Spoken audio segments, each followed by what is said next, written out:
మనం నేర్చుకుంటున్నటువంటి అంశాన్ని ఒకసారి జ్ఞాపకం చేసుకోండి. మనం మత్తయి సువార్తలో గోధుమలు గురుగుల గురించి మనం మాట్లాడుకుంటూ ఉన్నాం. గురుగుల గురించి ఉపమానం చెప్పినప్పుడు యేసుప్రభువు వారు చాలా ఖచ్చితంగా, చాలా స్పష్టంగా వాటిని హెచ్చరిక చేస్తూ వీటిలో నుంచి మీరు మార్చుకోవాల్సిందే అనేటువంటి విషయాన్ని హెచ్చరించాడు. దీనిలో సమర్థించుకునేటువంటి పాఠం దగ్గరికి మనం వచ్చినప్పుడు ప్రతిసారి మనం సమర్థించుకుంటున్న విషయాలలో ఓ పరీక్ష పెట్టుకోవాలని కూడా మనకి అర్థమైంది. ఈ పరీక్ష పెట్టుకునేటప్పుడు అందరూ చెప్పేటువంటి సమర్థించుకున్న 3 విషయాలు. మొదటిది ఏంటంటే, క్రైస్తవులు అందరూ కూడా బైబిల్ చెప్పినట్లు ఏమైనా చేస్తున్నారా? లేదు కదా, ఇదొకటి. రెండవది, బైబిల్ ప్రకారం అన్నీ చేయటం కష్టమా? చాలా కష్టమా? చాలా కష్టం. మూడవది, తప్పుడు దీనత్వంగా కలిగి ఉన్నట్లు సంఘాల్లో గురుగులుగా బ్రతకడం. అంటే దీనత్వము యొక్క డెఫినేషన్ని మార్చేసి దీనత్వం కలిగి ఉన్నట్లుగా చూపించుకుంటూ దీవత్వం కలిగినటువంటి మనుషుల మధ్యలో దీనులమైపోయినట్లు ఆస్కార్ అవార్డు గ్రహీతలుగా క్రైస్తవ సాక్ష్యాన్ని కాపాడుకుంటూ మాట్లాడుతూ బ్రతకటం. ఈ క్షమించరాని నేరాలు ఇవేంటంటే, మనలో ఉండేటువంటి ఈ గురుగుల స్వభావం గోధుమల స్వభావంతో కలిసి పెరగడం వల్ల ఎంత నష్టమవుద్దో నీకు తెలుసా? పంటకు ఎంత నష్టమవుద్దో తెలుసా? ఉదాహరణకి, తండ్రివైన నువ్వు, తల్లివైన నువ్వు గురుగులైతే మీ పిల్లలు గోధుమలు అవుతారా? ఒకవేళ వాళ్ళని అవనిస్తారా? ఒకవేళ దేవుని ఆత్మ ఏమన్నా వాళ్ళ తాకి ఎవరో పరిశుద్ధమైన సేవకుడి దగ్గరికి పంపో, లేక ఎవరో పక్కన మంచి స్నేహితుడి దగ్గరకో, ఉజ్జీవంతుడి దగ్గరకో పంపి వాళ్ళతో ఏమైనా దేవుడి కార్యమే జరిగించాడు అనుకోండి, అప్పుడు ఏమైనా వీళ్ళు ఏమైనా మారతారంటే మీరు మారతారా? మీరు శాస్త్రులు పరిచయలాగా మారడానికి ఇష్టపడతారు కానీ ఆత్మ సంబంధమైన వ్యక్తులుగా, దైవ సంబంధమైన ఆలోచన కలిగినటువంటి వ్యక్తులుగా మాట్లాడటానికి మనం ఇష్టపడం. అది ఒకచోట మాత్రమే కాదు, ప్రతి చోట కూడా మనందరం కూడా చేసేటువంటి విషయాలని మీకు తెలుసు. అయితే కొంచెం గట్టిగా మాట్లాడేటప్పుడు కొంచెం ఇబ్బందికరంగా ఉంటుంది తప్ప, వాస్తవానికైతే మీరు కూడా రాజీ పడుతున్న వాళ్ళే. మీ పిల్లల విషయంలో కానీ, భర్తల విషయంలో కానీ, భార్యల విషయంలో కానీ. క్షమించరాని నేరం ఏంటంటే, యేసుక్రీస్తు కూడా మిమ్మల్ని రక్షించలేడు. ఆ రోజు ఆ కొత్త కోయబడిన తర్వాత దేవదూతలు వచ్చి మిమ్మల్ని కట్టకట్టి ఏరి కూర్చి నువ్వు బయటకు తీసుకువెళ్ళి నరకంలో పడవేయటం తప్ప ఏమీ రక్షించబడడానికి ఉపయోగపడరు. బయటవాడికి లేదు ఈ తీర్పు, పొలంలో ఉన్నవాడికే జాగ్రత్త, అంటే మనకే. కాబట్టి మనం 6 విషయాలని పరీక్షించుకున్నాం. ఈ 6 విషయాలలో ఒక్కసారి క్విక్గా చెప్తాను, గమనించండి. మంచి భాషను, పదాలని వాడుకుంటూ బయటకు కనపడకపోయినటువంటి అంతరంగంలో చాలా తప్పుల్ని కనపడుకునేటట్లు బతకటం. రెండవది, మనకున్నటువంటి భౌతికమైన, ఆత్మీయమైన బహుమానాలు, ఫలాలు, వరాలు, కృపల విషయంలో మనం ఒక రకమైన మోసంలో ఉండడం. 3, మనకు నచ్చినటువంటి గొప్ప లేక మంచి గొప్ప ధనిక అలాంటి గొప్ప వాళ్ళతోనే మాట్లాడటం, వాళ్ళతో కలుసుకోవటం లాంటి పరిస్థితులు. 4, ఎవరైనా పొగడితే ఆ పొగడ్తను చాలా సంతోషంగా తీసుకోవటానికి ఇష్టపడటం, దాన్ని నెగిటివ్ పొగడ్తగా మార్చటం. 5, చిన్న చిన్న పాపాల విషయంలో క్షమాపణ కలిగినట్లుగా, ప్రేమిస్తున్నట్లుగా నటిస్తూ అసలైతే వాస్తవానికి మనం ప్రేమించము, నటించము, ఆ కాలాన్ని మాత్రం గడుపుతూ ఉంటాం. 6, అనేక విషయాల్లో కానీ, కొన్ని విషయాల్లో కానీ ప్రతిసారి ఎదుటివారిని విమర్శించడం, అంటే వారితో మాట్లాడేటప్పుడు రివర్స్ దాడి, ఆ చిన్న చూపు చూడటం అనేటువంటి లక్షణాల దగ్గర మనం చూసుకున్నాం. ఇప్పుడు 7వ విషయాన్ని పరీక్షగా చూసుకుందాం. ఎప్పుడైనా మీరు మాట్లాడేటప్పుడు ప్రతి ఒక్కరితో చెప్పండి, మనము దేవుని మాట వింటున్నామని చెప్పి అదర్ డిస్టర్బెన్సెస్ అన్నింటినీ దూరం చేసుకొని ఈరోజు దేవుని యొక్క మాట వినటానికి శ్రద్ధగా సిద్ధపడదాం. ఎప్పుడైనా మీరు ఎవరితోనైనా మాట్లాడేటప్పుడు గర్వించదగిన సందర్భాన్ని మీరు గుర్తించినప్పుడు గర్వపడతారా, దీనులవుతారా? ఎవరితోనైనా, ఎక్కడైనా, ఎప్పుడైనా మీరు మాట్లాడాల్సి వచ్చినప్పుడు మీ దగ్గర గర్వించదగిన సందర్భాలు ఉన్నాయి. గర్వించదగిన సందర్భాలు ఉండేటప్పుడు మీరు గర్విస్తారా, దీనులుగా మారతారా? ఈ లక్షణం మనలో ఎలా ఉంటుందో ఒకసారి చూద్దాం. 1 పేతురు పత్రికలో 4వ అధ్యాయంలో 8వ వచనం చెప్పినటువంటి మాటను ఒకసారి 7, 8 వచనాలను చూద్దాం. 1 Peter chapter 4 verse 7 and 8. 4, 7, 8 వచనాలు. అయితే అన్నింటి అంతము సమీపమై ఉన్నది కాగా మీరు స్వస్థ బుద్ధి గలవారై ప్రార్థనలు చేయుటకు మెలకువగా ఉండుడి. ప్రేమ అనేక పాపములను కప్పును కనుక అన్నింటికంటే ముఖ్యముగా ఒకని ఎడల ఒకడు మిక్కటమైన ప్రేమ గలవారై ఉండుడి. ఎలాంటి ప్రేమ ఉండాలి? మిక్కటమైన ప్రేమ. మిక్కిలి ప్రేమ. మిక్కటమైన అంటే చాలా ఉన్నతమైన, అధికమైన, ఎక్కువైన, సంపూర్ణమైన, విలువ కట్టలేనంత ఆధిక్యత కలిగించిన ప్రేమ మిక్కటమైన ప్రేమ అంటే. ఎలా ఉండాలి? ఆ పై వచనంలో ఏముందంటే, స్వస్థ బుద్ధి, మిక్కటమైన ప్రేమ, ఒకని యందు ఒకడు కలిగి ఉండాలి మరి ముఖ్యంగా అని చెప్పాడు. కాబట్టి ముఖ్యంగా అనేటువంటిది ఎప్పుడైతే వచ్చిందో ఆ వార్నింగు మనము లైట్గా తీసుకో అంటానికి లేదు, చాలా హెవీగా తీసుకో అని అర్థం. రైట్. ఇప్పుడు నేను కొన్ని విషయాలు చెప్పేటప్పుడు మీకు ఈ భావం ఎలా ఉంటుందో ఒకసారి ఆలోచించండి. ఖచ్చితంగా ఏం చెప్పాలి? మీరు స్వస్థ బుద్ధి కలిగిన వారై ఉండాలి, మిక్కిటమైన ప్రేమ కలిగి ఒకని యందు ఒకడు ఉండాలి. స్వస్థ బుద్ధి కలిగి అంటే మంచి బుద్ధి కలిగి ఉంది లేదు, నీవు బుద్ధిలో సంపూర్ణం అవుతున్నావు లేదు, నీవు మంచి సాక్ష్యపు జీవితాన్ని కలిగి ఉంటున్నావు లేదు అనేది ఇక్కడ తెలుస్తుంది. ఈ పాయింట్ దగ్గరే మనకి దీనత్వపు యొక్క సంపూర్ణతలోనికి మనం వెళ్తున్నామా లేదా అనేది మనకి తెలుస్తూ ఉంటుంది. సింపుల్ థింగ్ ఏంటంటే, మీరు ఎప్పుడైనా ఒక గొప్ప పని చేసినప్పుడు గట్టిగా మాట్లాడతారా, మెల్లిగా మాట్లాడతారా? మంచి పని, గొప్ప పని జరిగింది, ఆ గొప్ప పని జరిగినప్పుడు మీరు ఎలా మాట్లాడతారు? మీ స్వరం ఎలా ఉంటుంది? మీ గొంతు ఎలా ఉంటుంది? మీ పెదాలు, మీ పదాలు ఎలా ఉంటాయి? గొప్ప పని జరిగింది, హై పిచ్చా, లో పిచ్చా, మీడియం పిచ్చా? గొప్ప పని జరిగి వచ్చినప్పుడు ఏమోనండి నాకు తెలియదండి అని తలదించుకుంటావా? ఆ బాడీ లాంగ్వేజ్ కూడా ఎలా ఉంటుంది చూడండి, ఆ సాధించినోడు ఎలా ఉంటాడు చూడండి. నిన్న మా ఇంట్లో ఏదో డిస్కషన్ అవుతూ అదేదో ఫన్ బకెటో చెప్పారు. ఆ కుర్రోడు ఫన్ భార్గవ్ అంట, ఏదో అంటే ఊరికి ఎగ్జాంపుల్ చెప్తున్నా. అతను ఏదో తప్పు జరిగిందని చెప్పి ఓవర్కే స్క్రోలింగ్ అవుతుందంట. అతనితో ఒక ఇంటర్వ్యూ చేస్తూ ఉంటే ఆ ఇంటర్వ్యూ చేస్తునేటప్పుడు ఆ తమ్ముడు యాటిట్యూడ్ చూపిస్తున్నాడు. అంటే అది తప్పు జరిగేటప్పుడు దానికి ఉండాల్సిన లక్షణము హీరోయిజంలా కనపడితే, తప్పు పొరపాటు జరుగుతుండేటప్పుడు కూడా దాన్ని ప్రదర్శించే మాటలలో ఆ గర్వపు మాటలు కనపడితే, ఆ తప్పుకు తగినటువంటి ఆ శిక్ష పడినప్పుడు దానికి సంబంధించిన పరిస్థితి చూపించేటప్పుడు కూడా ఒక నెగ్లెక్టెడ్గా, రెక్లెస్గా కనపడేటువంటి ఆ ధోరణి చూపిస్తూ ఉంటే దీనత్వం అంటారా దాన్ని? మొన్న నేను ఒక సందర్భంలో దుబాయ్లో జరిగినటువంటి ఒక ఉరిశిక్ష గురించి మాట్లాడాల్సి వచ్చినప్పుడు దాన్ని నేను హిస్టరీ చదువుతూ ఉంటే ఆ కుర్రోడు క్రైస్తవుడు, అతన్ని బహాటంగా ఉరితీశారు. ఉరితీయటానికి కారణం ఏంటో అతను చేసిన దొంగతనాలు, లీగల్గా చేసిన దొంగతనాలు. ఆ దేశంలో దొంగతనం అనేది నిషిద్ధం, ఆ అక్రమమైన పరిస్థితి. ఆ దొంగతనాన్ని అఫీషియల్గా వెబ్ అంటే సైబర్ నేరాలకు సంబంధించినట్లుగా చేసి అతడు దొరికిపోయిన తర్వాత అతను తీసుకెళ్ళి హ్యాంగ్ చేసేశారు. హ్యాంగ్ చేసేటప్పుడు కూడా అతని ముఖంలో ఆ జాన్ అనుకుంటా అతని పేరు, చాలా చక్కటి నవ్వు, ఆ చిరునవ్వుతో ఎంతో సంతోషంగా అతను చనిపోవటానికి సిద్ధపడ్డాడు.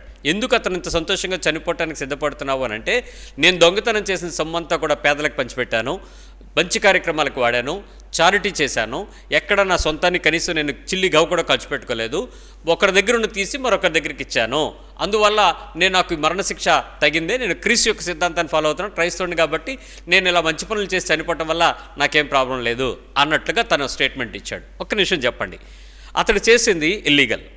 మొదటిది అక్రమం, రెండోది ప్రభుత్వానికి వ్యతిరేకం, మూడోది చట్టానికి అతడు తప్పు చేసినవాడు, దొరికిపోయినాడు, చట్టానికి పరిధిలో శిక్షించదగిన నేరంలో ఉన్నవాడు, నాలుగోది న్యాయానికి అన్యాయాన్ని జరిగించినటువంటి వ్యక్తి, మరొకటి దోచుకోవటం అనేది దొంగతనం. దొంగతనం చేయకూడదు అనేది ఆజ్ఞ అయినప్పుడు నేను ఏ పద్ధతిలో దొంగతనం చేసి తీసుకెళ్లి పేదోళ్ళకి ఇచ్చేస్తే నాదేమైనా చెల్లుబాటు అవుతుందా? నువ్వేమైనా యుద్ధాలు చేసే కాలంలో ఉన్నావా దోపుడు సొమ్ము పట్టుకెళ్ళి పంచడానికి? కాదు కదా. సో తప్పుడు పనికి తప్పుడు దీనత్వాన్ని చూపించడానికి, నిజమైనటువంటి పనికి గర్వపు దీనత్వం ఖచ్చితంగా ఆపోజిట్గా చూపిస్తాం కదా. మనం ఎలా చూపిస్తాం ఒకసారి చూపించుకోండి. నేను కొన్ని ఎగ్జాంపుల్స్ చెప్తూ ఉంటాను, మీరు ఆ విషయాలను మీరు ఎలా ఉంటారో ఒకసారి చూసుకోండి. గర్వించదగినటువంటి సందర్భం మీ దగ్గరికి వచ్చినప్పుడు మీ స్వరం నెమ్మదిగా ఉంటుందా, గంభీరంగా ఉంటుందా, కొంచెం సౌండ్ పెరుగుద్దా లేదా? పిల్లలు ఈ పరీక్ష రాసో లేకపోతే ఇంటి దగ్గర ఏదైనా టీచర్లు ట్యూషనో లేకపోతే పెట్టారనుకోండి, వాళ్ళు దానిలో 10 out of 10 వచ్చేసినాయి అనుకోండి.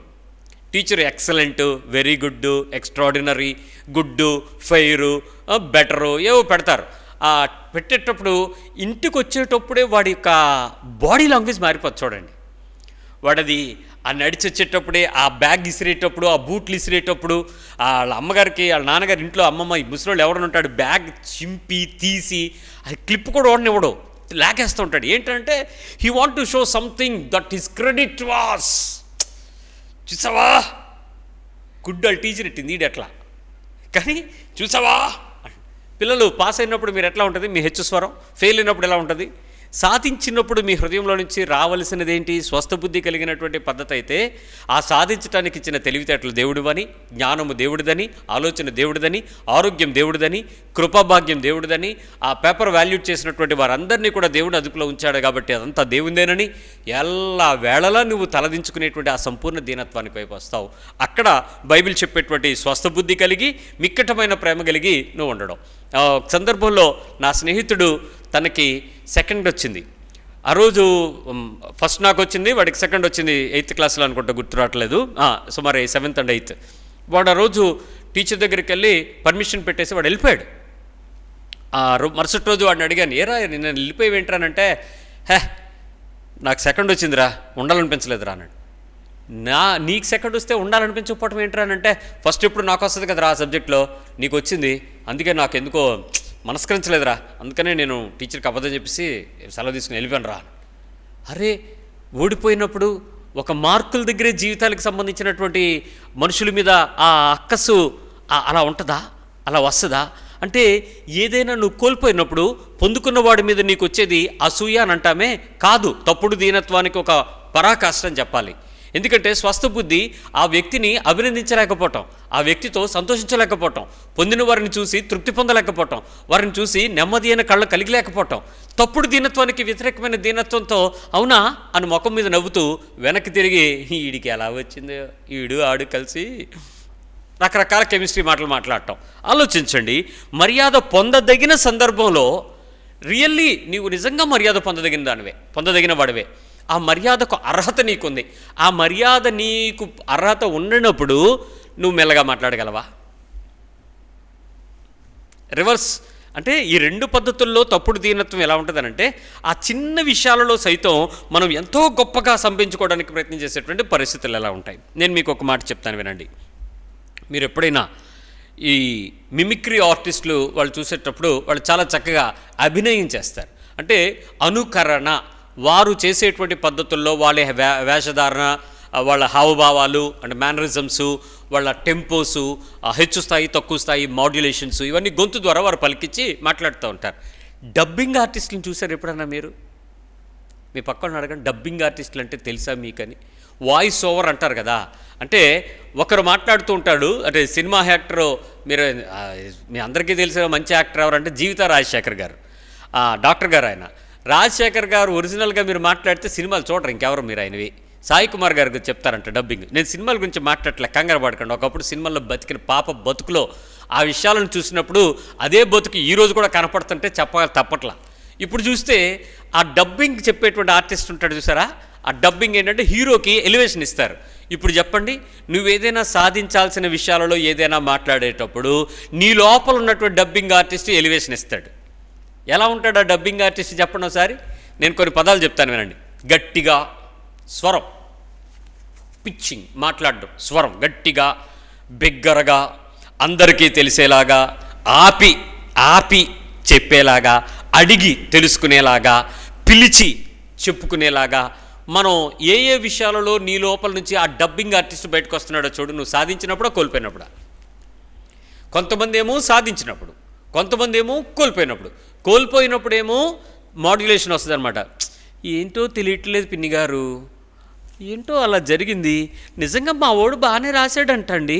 అదే ఫస్ట్ మార్క్ వస్తే డబ్బింగ్ ఆర్టిస్ట్ బయటకు వస్తాడు. ఏమొస్తుందంటే, పేపర్ చాలా కష్టంగా ఉన్నప్పుడు మా అబ్బాయి ఎలా రాశాడో తెలుసా?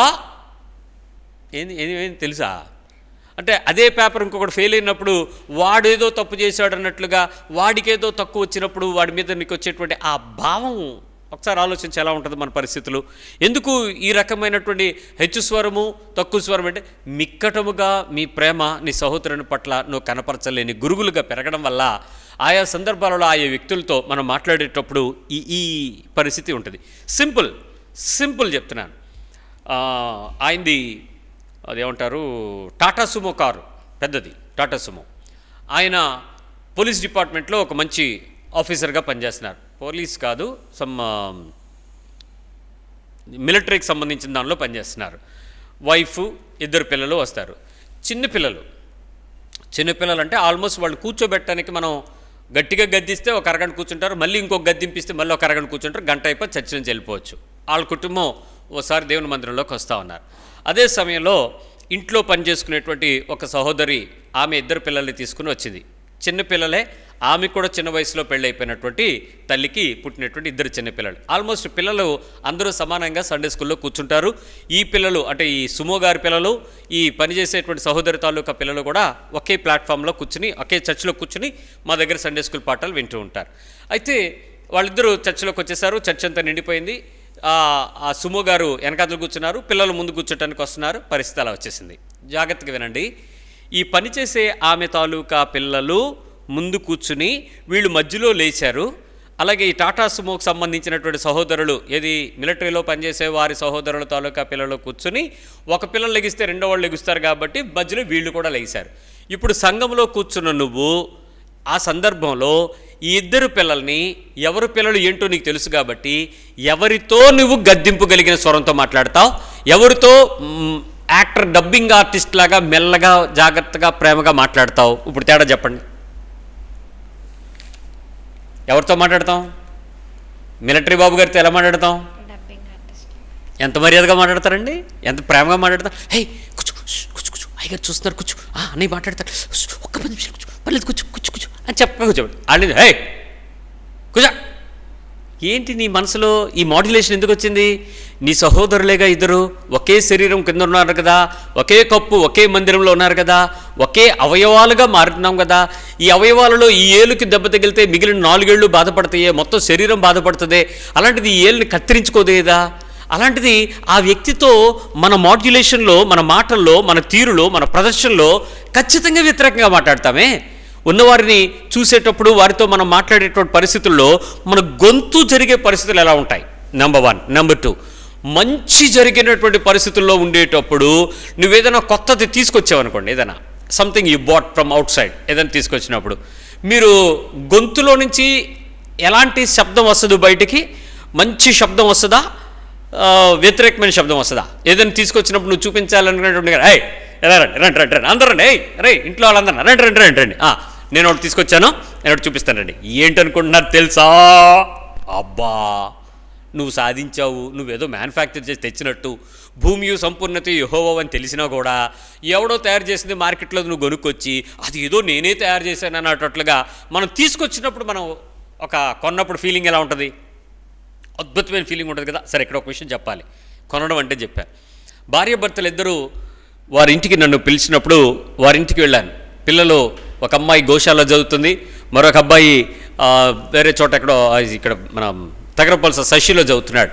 అక్కడ ఫస్ట్ ఇయర్, ఇక్కడ సెకండ్ ఇయర్, 2 హాస్టల్లోనే ఉన్నారు. భార్యాభర్తలు 2 ఇంటికి పిలిచారు.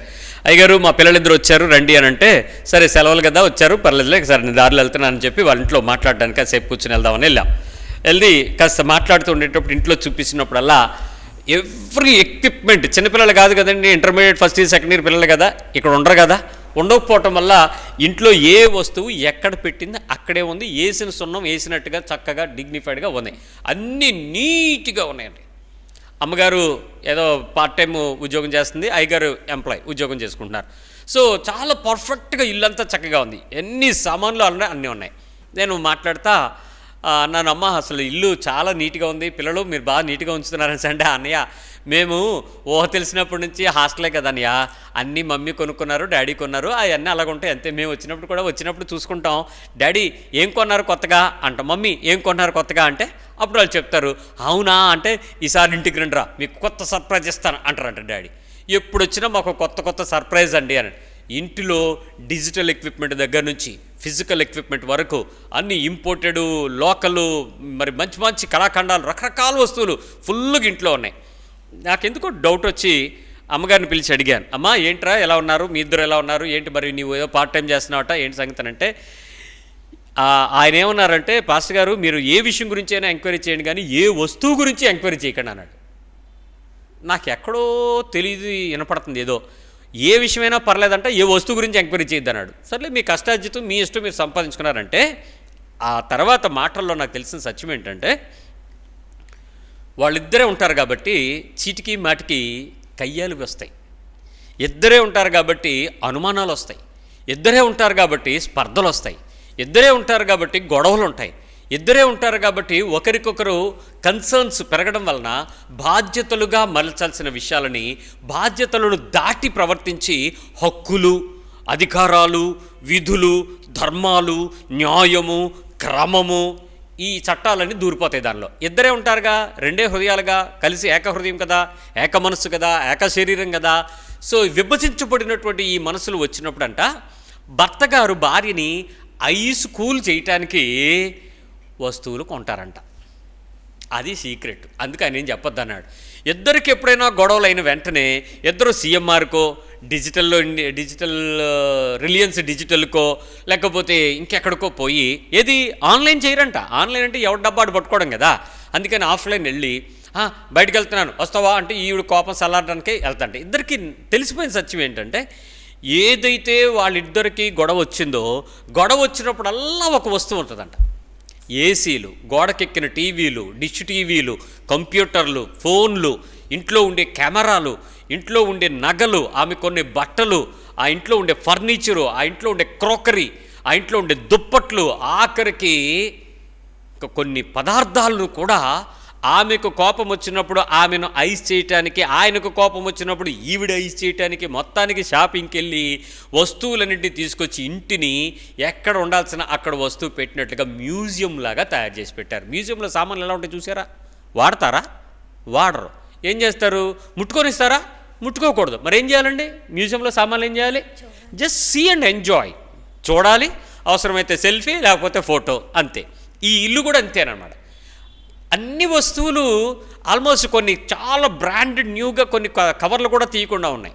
అప్పుడు నాకు అర్థమైన విషయం ఇదే. గమనించండి ప్రియులారా, వారిద్దరి మధ్యలో సఖ్యత, సమాధానము మాటల ద్వారా, సంతోష హృదయాలు పంచుకోవడం ద్వారా జరగాలి తప్ప వస్తువుల ద్వారా సమాధాన పడుతున్నారంటే వాళ్ళది ప్రేమ, కాంట్రాక్టా, వ్యాపారమా, వ్యవహారమా, కుటుంబమా, ధర్మమా? దేవుని పక్షంగా మిక్కటముగా ప్రేమించి భార్యలు భర్తలకు లోబడి, భర్తలు భార్యలను ప్రేమించి నిబద్ధత కలిగిన ఆ కుటుంబంలో ఉండాల్సిన ఆ ఐక్యత ఒక సమాధానపు వస్తువుల ద్వారా వచ్చింది అని అంటే వస్తువు ద్వారా రావాలా, క్రీస్తు ద్వారా రావాలా? చెప్పండి. ఇప్పుడు చెప్పండి, వాళ్ళిద్దరిలో దీనత్వం ఉన్నట్టా లేనట్టా? జాగ్రత్త. వస్తువులతో నీ కుటుంబాన్ని నువ్వు సంతోషపరచాలని కొనుక్కొచ్చిన దానితో, బజారులో ఉన్న వస్తువులతో, బజారులో ఉన్న సామగ్రితో, బజారులో ఉండేటువంటి ఆ పదార్థాలతో నువ్వు నీ కుటుంబంలో సమాధానం తెచ్చుకోవటం దుర్మార్గమైన విషయమే. దీన్ని ఇంకొక విధంగా చెప్తాను, గమనించండి. దీన్ని మోడరేట్గా చెప్పి కొంచెం పాలిష్డ్గా చెప్పేటప్పుడు, మీరు ఎప్పుడైనా మీ వైఫ్కి ఏమైనా గిఫ్ట్ ఇచ్చారా? ఇది మోడరేట్. గిఫ్ట్ ఇచ్చి లోబరుచుకోవటమా, గిఫ్ట్ ఇచ్చి సంతోషపరచటమా, గిఫ్ట్ ఇచ్చి గణపరచటమా, బహుమానం ఇచ్చి ఎవరిని సంతోషపరచటమా? నీ సెంట్రల్ ఎయిమ్ ఏంటి? ఆమె హృదయాన్ని చేదుకోవటానికి వస్తువులతోనూ, బహుమతులతోనూ, వాటికి సంబంధించిన పరిస్థితులతోనే అయితే నీ పద్ధతి తప్పు, నీ క్రమము తప్పు. అది ఫారిన్లో ఉండేటువంటి ఒక కల్చర్. దాన్ని ఇండియన్ కల్చర్లోకి తెచ్చి లేక నీ వాస్తవ పరిస్థితుల మధ్య వచ్చి వీటిని నువ్వు అలవాటు చేస్తే నేను చెప్పినట్టు ఇంటి నిండా మ్యూజియం తయారవుతుంది తప్ప ప్రేమ కలిగినటువంటి హృదయం కలిగిన కుటుంబంగా మారదు. ఏదైనా కొన్నప్పుడు, తెచ్చినప్పుడు నువ్వు ఎలా ప్రవర్తిస్తావు జాగ్రత్త. నువ్వు ఒక మెరిటోరియస్ వర్క్ చేసావండి, అద్భుతమైన పని చేస్తావు. సో ఉదాహరణకి నువ్వు ప్రదేశంలోకి వెళ్ళినప్పుడు అక్కడ అంతా గందరగోళంగా ఉంది, ఆ మెడికల్ ఎయిడ్ అందటని యాక్సిడెంట్ ఏదో జరిగింది, వాళ్ళు సడన్గా చూస్తున్నారు. అప్పుడు అడుగుతున్నారు, అరే ఇక్కడ ఎవరిదైనా ఓ పాజిటివ్ బ్లడ్ ఉందా, ఓ పాజిటివ్ బ్లడ్ కావాలి, అర్జెంట్ అని వినపడుతుంది ఆ హాస్పిటల్ దగ్గరలో ఎక్కడో. నీకు తెలుసు నీది ఓ పాజిటివ్ అని. వెంటనే వెనక ముందు ఆలోచించలేదు, ప్రాణం రక్షించిన ధర్మం అని చెప్పేసి వెంటనే వెళ్ళావు, నువ్వు బ్లడ్ డొనేట్ చేసావు. వాళ్ళు తీసుకున్నారు, అందరూ వచ్చి నీ ముందు చేతులు జోడించి నిలబడ్డారు. అయ్యా మీ వల్ల మా ప్రాణాలు నిలబడ్డాయి, ఈ కుటుంబం నిలబడింది, మీరు ఇచ్చినటువంటి రక్తదానాన్ని బట్టి మీకు చాలా అన్నట్టు అనిపించింది. సహజంగా ఆ క్షణంలో నీ హృదయంలో ఒక చిన్న పొంగు వస్తుంది, ఆ తర్వాత తగ్గిపోద్ది. అది బయటికి ఏమీ పెద్ద అప్రిషియేషన్గా నీకు అనిపించదు. ఇప్పుడు ఇంటి దగ్గరికి తెలిసిపోయింది ఈ వార్త. మీ అబ్బాయి చేసిన త్యాగం వల్ల ఆ కుటుంబాలు నిలబడ్డాయి, ఎంత విషయం జరిగింది, అంత జరిగింది. అప్పుడు స్వరాలు చేసిన వ్యక్తి కన్నా ఆ వ్యక్తి చుట్టూ ఉండేటువంటి ఆ గోళంలో ఉండేటువంటి ఆ సర్కిల్లో ఉండేటువంటి ఆ మనుషులు హెచ్చు స్వరంతో ఉంటారా, తక్కువ స్వరంతో ఉంటారా? అయ్యా ఒక మానవుని ధర్మంగా మా కొరకు చనిపోయిన క్రీస్తు స్థానంలో మేము చేయలేం, కానీ ఆఫ్టర్ ఆల్ మా అబ్బాయి రక్తం మాత్రం ఇచ్చాడు, దాన్ని మీరు అంత గొప్పగా చెప్పకండి నేను చెప్పగలిగే మెల్లని స్వరం ఉంటుందా? ఒక అప్రిషియేషన్ నీ దగ్గరికి వచ్చినప్పుడు, ఒక అవార్డు నీకు వచ్చినప్పుడు, ఒక ప్రధానమంత్రి చేతుల మీదో, రాష్ట్రపతి చేతుల మీదో, ముఖ్యమంత్రి చేతుల మీదో ఏదో ఒక చిన్న అవార్డు నువ్వు పొందుకున్నప్పుడు నీ హార్ట్లో నుంచి వచ్చేటువంటి ఆ సౌండ్ ఎలా ఉంటాయి.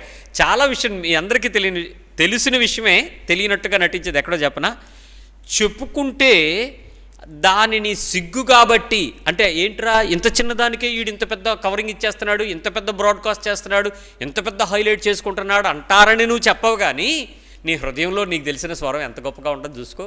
ఆ చిన్న ఆ గొప్ప చేసినప్పుడు మంచి స్పెషల్ న్యూస్ నువ్వే తీసుకొచ్చావు అనుకోండి, ఆ న్యూస్ నీ వల్లే స్ప్రెడ్ అవటం వల్ల అక్కడంతా చాలా గొప్ప జరిగింది అనుకోండి, అప్పుడు ఎలా ఉంటుంది. ఫస్ట్ నేనేనండి ఆ మాట చెప్పింది నేనే, ఎందుకంటే మొన్న అస్సాంలో భూకంపం వచ్చింది. నా ఫ్రెండ్ ఒకడు ఫోన్ చేసి అన్నయ్య మేము క్షేమంగానే ఉన్నాం, కంగారు పడకండి, అంతా బాగానే ఉంది, అంతా నార్మల్గానే ఉన్నాం, కొన్ని బిల్డింగ్స్ పడిపోయినాయి, రోడ్లు పగిలిపోయినాయి, చాలా కొంచెం కరెంటు అంతా డిస్టర్బెన్స్ ఉన్నాయి, బట్ ఏదేమైనా గవర్నమెంట్ ఇస్ రెస్క్యూ వెరీ స్పీక్గా చేస్తుంది, ఎందుకంటే టోపోగ్రఫీ చిన్నది కాబట్టి త్వరగా మేము దాని విషయంలో యాక్టివేట్ అవుతున్నారు, ఆల్ ద స్టాఫ్ 24/7 పనిచేస్తున్నారని చెప్పాడు. ఓకే, మేము కొంచెం కూల్ అయ్యాం. ఆ తర్వాత వాడు ఏం చెప్పాడంటే, అన్నా ఏం జరిగింది తెలుసా అన్న, భూకంపం వచ్చిందిరా. అదేనన్నా భూకంపంలో ఏం జరిగిందో తెలుసా.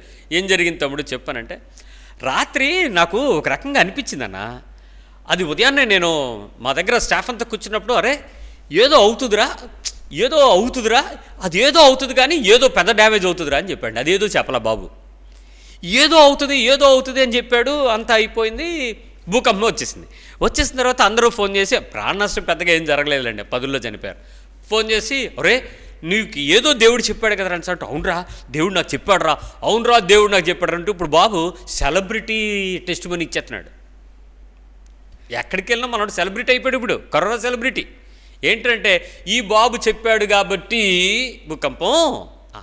ఒక వార్త నీ దగ్గరికి వచ్చినప్పుడు, ఒక వార్త నీ దగ్గరికి తెచ్చినప్పుడు, ఆ వార్తలు నువ్వు పొందినప్పుడు, విన్నప్పుడు ఎట్లా స్పందిస్తున్నాం మనం, ఎట్లా వాటి విషయంలో మనం ఆలోచన కలిగి ఉంటున్నాం, ఆ వార్త ద్వారా నువ్వు ఎంత గొప్ప అయిపోవడానికి ప్రయత్నం చేస్తుంటావు ఒకసారి చూసుకో.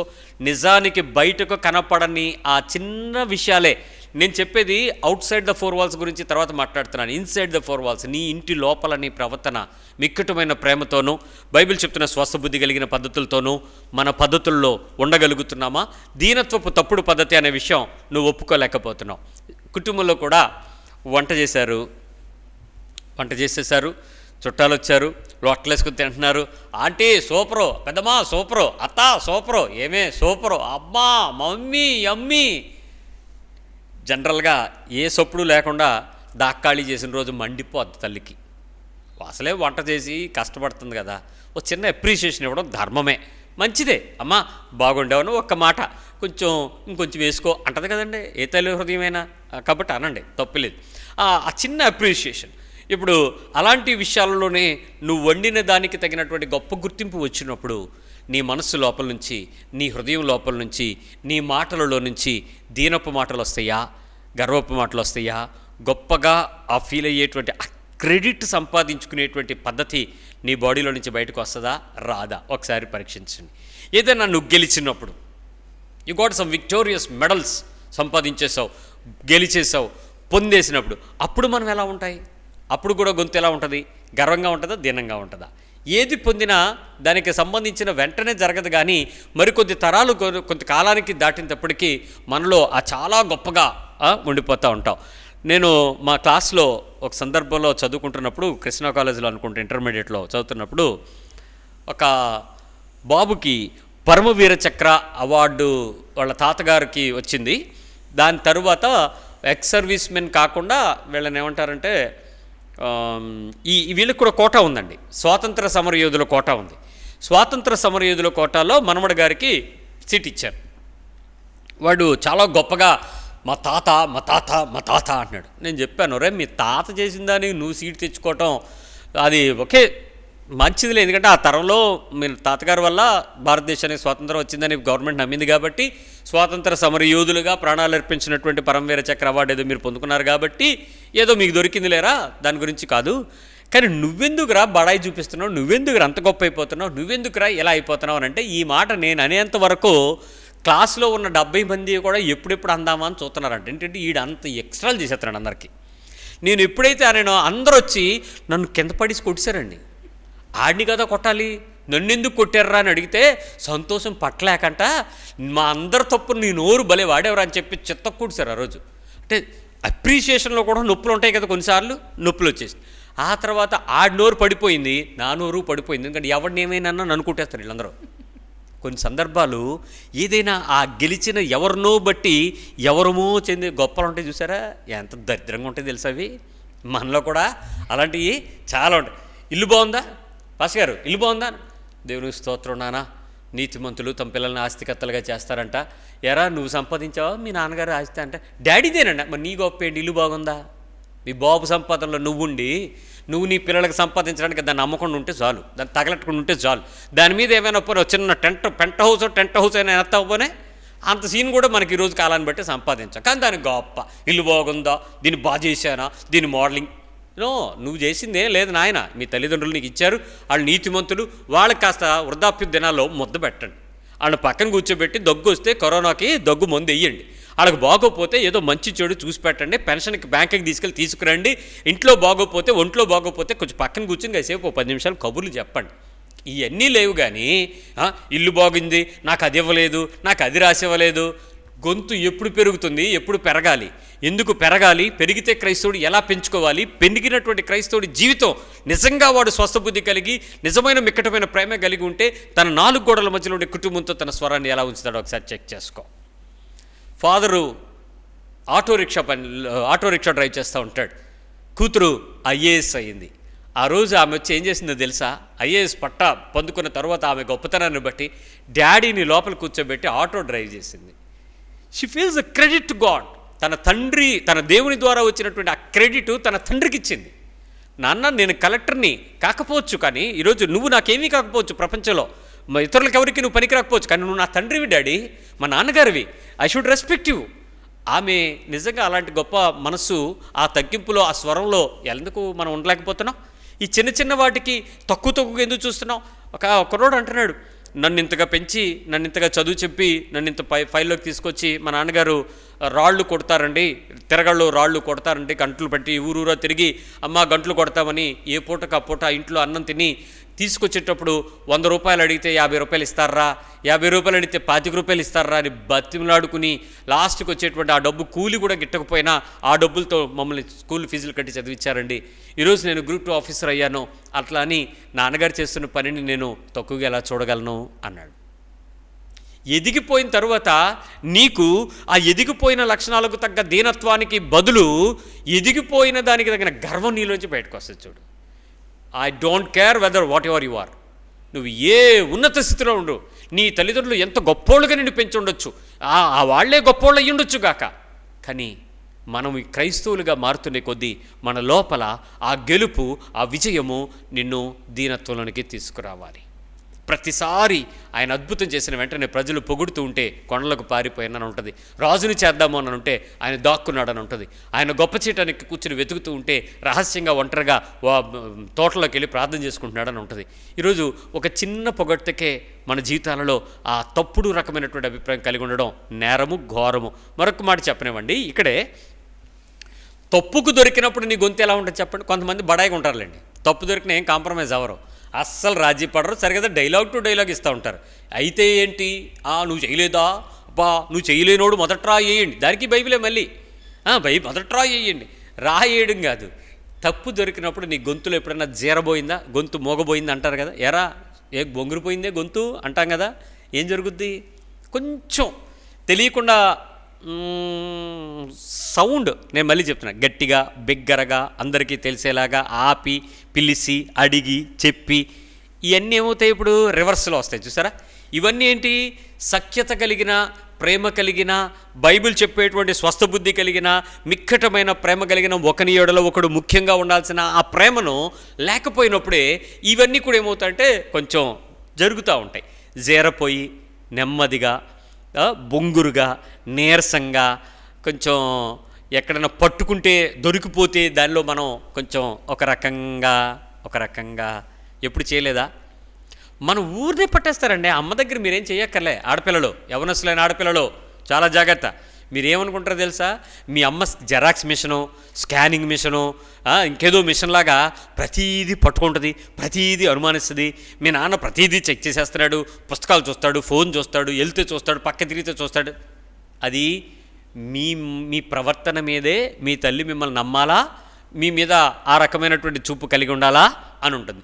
మీరు మీ అమ్మ నాన్నని నమ్మిస్తారు, లోకమంతటిని నమ్మిస్తారు, మీ హృదయాన్ని చూస్తున్న దేవుణ్ణి మీరు నమ్మించగలరా? చెక్ చేసుకో నీ ప్రవర్తన ఎలా ఉందో.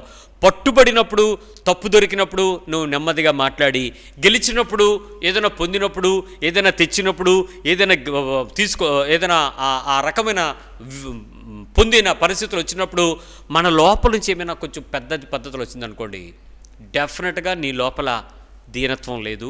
ఆ తప్పుడు దీనత్వానికి తగ్గట్టుగా నిన్ను నువ్వు మోసపరుచుకుంటూ వశపరుచుకోవటానికి ప్రయత్నం చేస్తున్నావు. అంటే నేను ఈ రకంగా నేను లోబరుచుకుంటున్నాను అని అంటే I'm controlling other people, I want to win the people. వాళ్ళని ఏదో ఒక రకంగా నేను గెలుచుకోవాలనేటువంటి తప్పు పనినే చేస్తాను.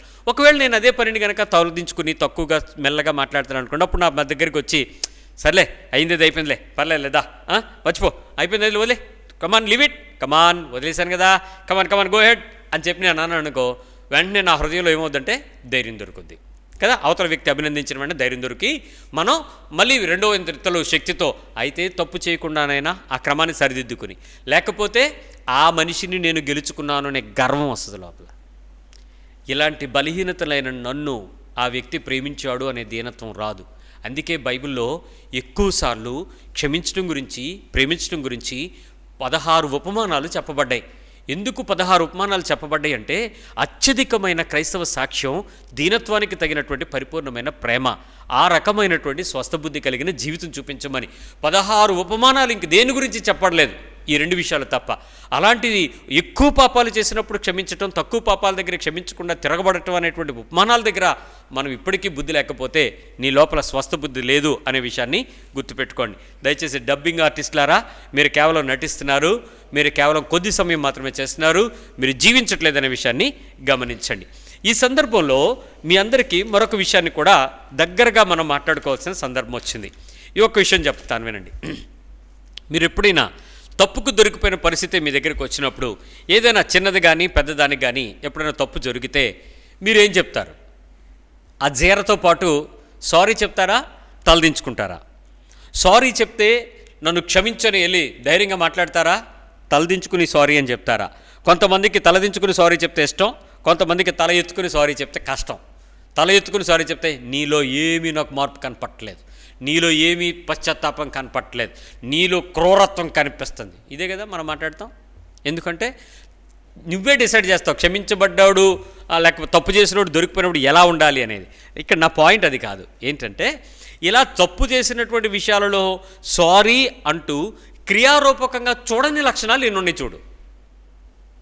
సారీ సారీ అనేస్తాం, బట్ రిపీటెడ్లీ పనిచేస్తాం.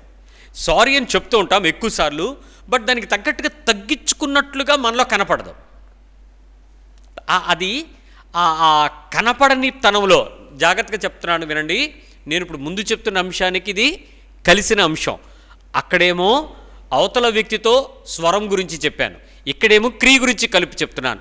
స్వరానికి క్రియకు కలిపి వ్యక్తిత్వం వస్తుంది. నా మాట నా క్రియ కలిపితే వ్యక్తిత్వం. మాట ఒకలాగా క్రియ ఒకలాగా ఉంటే మంచి వ్యక్తిత్వం కాదు. క్రియ ఒకలాగా ఉండి మాట వేరుగా ఉన్న వ్యక్తిత్వం కాదు. క్రియ మంచిదవ్వచ్చు, మాట మంచిదవ్వచ్చు, కానీ రెండింటినీ కలిసి వ్యక్తిత్వం అంటారు. ఈ వ్యక్తిత్వం లోపల నా జీవితాన్ని ఎక్కువసార్లు తగ్గించుకోకుండా ఇష్టం వచ్చినట్లుగా అపరాధ భావాన్ని ఎక్కువసార్లు తగ్గించుకోవడానికి వాడుకుంటాం తప్ప క్రియ చేయం. తప్పు చేసినప్పుడు ఆ అపరాధ భావాన్ని తెలుగులో మాట్లాడితే క్షమించండి, ఇంగ్లీష్లో మాట్లాడితే స్టైలిష్ సారీ సారీ అంటాము. కానీ దానికి తగ్గ లోపల ఆ ఇంటర్నల్గా హృదయం లోపల నుంచి మనస్సు మారినటువంటి, స్వభావాన్ని మార్చుకున్నటువంటి, క్రియను మార్చుకున్నటువంటి, లక్షణాలను మార్చుకున్నటువంటి, ఆ నిజమైన తగ్గింపుతో కూడినటువంటి ఆ లక్షణాలకు తగినటువంటి క్రియ ఉండదు. ఎక్కడెక్కడ అలాంటి పనులు ఉంటాయో చూస్తామా? దానికి 2 పదాలు వాడితే మీకు అర్థమైపోద్ది. ఛీ కుక్క, ఎందుకు కుక్కని తిట్టావు? సిగ్గు లేదు నీకు? నువ్వేమన్నా కుక్కవా అని. మనిషికి ఒక మాట, పొగొడ్డుకో దెబ్బ అన్నారు, అంటే ఒక పశువుకి కుక్క అన్నామంటే బుద్ధి లేదు, అది చీ అన్నా కూడా ఏం చేస్తుంది, మళ్ళీ వెనక్కి వచ్చేస్తుంది. ఎన్నిసార్లు నువ్వు తోసేసినా కూడా అది వచ్చి మళ్ళీ నీ కాళ్ళు నాకుతుంది. ఏ ప్రేమగా అసలు ఆ కుక్క అనే దానికి విశ్వాసానికి ఎంతైతే మాదిరి చెప్తామో, ఒక అసహించుకునేటువంటి బుద్ధి మార్చుకొని జంతువుకి అదే చెప్తాం కదా. నేను మొన్న మా ఇంట్లో పెద్ద కుక్క ఉండేటప్పుడు ఒకసారి మరి దానికి ఎప్పుడు ఛాన్స్ దొరికిందో తెలియదు, ఎప్పుడు బయటకు వచ్చిందో తెలియదు, కొత్త చొప్పులు చక్కగా పేస్ట్లాగా నవిలి పడేసింది అంతే. మొత్తం కింద సోల్ దగ్గర నుంచి కొత్తవండి కొనుక్కొని వచ్చాడు తమ్ముడిది, నాది, ఇద్దరవి బయట ఉన్నాయి. పోనీ ఏమన్నా రెండు వేరువేరుగా చేసిందంటే ఆడిదొక చొప్పు నాదొక చొప్పు, ఆడి లెఫ్ట్ ఉన్నది రైట్ అన్నట్టు తీసేసింది. శుభ్రం కొరికేసింది. కొరికేసి మేము వచ్చేటప్పటికి ఆ వెనకాతల తలుపు కింద దాక్కుంది. వచ్చేటప్పుడు మీద పడాల్సిన డాగు దగ్గరికి వచ్చి ప్రేమగా పలకరించి తోక ఊపుకుని మీదకి వచ్చేసి పట్టేసుకోవాల్సింది. దాక్కున్న వెంటనే మా వాడు ఒరే ఇదేదో పెడత పని చేసిందిరా అన్నాడు. అంటే ఏం చేసింది చూడన్న, మాకేం కనపట్లేదు, అంతా everything is good and neat. సరే ఏదో జరిగింది అన్నాడు. ఏం పిలిస్తే రాలేదు, చాలాసేపు పిలిస్తే అప్పుడు నెమ్మదిగా కొంచెం అలా చూసుకుంటూ వచ్చింది. సహజంగా మనం ఎప్పుడో ఒకసారి చూస్తే దాన్ని పట్టుకోలేము, కానీ జంతువుల్ని పక్షుల్ని బాగా పరిశీలనగా చూసేటప్పుడు వాటి యొక్క ప్రవర్తన, వాటి యొక్క పద్ధతి, వాటి హావభావాలు, వాటి శరీరంలో నుంచి చూపించే ప్రతి విషయం మీరు క్షుణ్ణంగా చూడగలరు. అది చూసాం, మాకు తెలిసిపోయింది ఏదో చేసింది, అది ఏంటో దొరకరా. మరుసటి రోజు ఉదయం తీసుకెళ్ళి ఆ షూ ర్యాక్ తీసి బయటికి తీసేటప్పటికి ఆ కిందన ఆ కొరికేసింది కనపడింది. దాన్ని బయటికి తీసి నేను పిలిచాను, ఎలా రా అన్నాను. వ్యాక్సికామన్ అని అంటే రావట్లేదు. ఏమంటే నా చేతిలో ఉన్నది అది చేసిన తప్పు అని చెప్పి తెలిసిపోయింది, అయిపోయింది. దాన్ని కొట్టాలి, దాన్ని శిక్షించాలి. పశువుకి దెబ్బ కదా, మనిషికి అయితే మాట. కానీ నో అని చెప్తే మనిషి అంటే కుదరదు, దానికి ఒక కొట్టకాలి. అందుకని దానికి వెంటనే దాని మెడలో చోక్ చేసి దాని దగ్గర తీసుకొచ్చి దాన్ని గట్టిగా పనిష్ చేసి 2 దెబ్బలు బెల్ట్తోనే దాన్ని కొట్టి, ఇంకోసారి ఇలాంటి పని చేసామంటే జాగ్రత్త అని చెప్పి దాన్ని గద్దించాను. అది తలదించేసుకుంది. అది తిరగబడవు, తప్పు చేసి అస్సలు తిరగబడవు కుక్కలు, అంత జాగ్రత్తగా ఉంటాయి.